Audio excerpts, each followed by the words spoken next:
இந்திய கம்யூனிஸ்ட் கட்சியின் மாநில செயலாளர் முத்தரசனை தமிழ்நாடு காங்கிரஸ் கமிட்டியின் தலைவர் திருநாவுக்கரசர் சந்தித்து பேசினார். சென்னை தியாகராய நகரில் உள்ள இந்திய கம்யூனிஸ்ட் கட்சியின் அலுவலகத்தில் இந்த சந்திப்பு நடைபெற்றது. பின்னர் செய்தியாளர்களிடம் பேசிய திருநாவுக்கரசர், காங்கிரஸ் கமிட்டி தலைவராக நியமித்த பிறகு அரசியல் கட்சி தலைவர்களை சந்தித்து வாழ்த்து பெற்று வருவதாக கூறினார். அதன் அடிப்படையில் முத்தரசனை சந்தித்ததாகவும் இதில் அரசியல் எதுவும் இல்லை என்றும் அவர் தெரிவித்தார். மேலும் ஒத்த கருத்துடைய நிகழ்வுகளில் இடதுசாரி கட்சிகளும் காங்கிரசும் இணைந்து போராடலாம் என்றும் திருநாவுக்கரசர் கருத்து தெரிவித்தார்.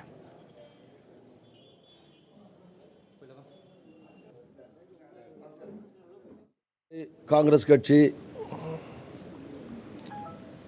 பொதுவுடைமை கட்சிகள் இப்படி எல்லோருமே மக்கள் நலன் காக்கிற விதத்தில் எதிர்க்கட்சி வரிசையிலே அமர்ந்து தமிழகத்திலேயும் அகில இந்திய அளவிலேயும் மக்களுக்காக செயல்பட்டு கொண்டிருக்கிறோம். அந்த வகையில் பொதுவான ஒத்த கருத்துடைய விஷயங்களிலே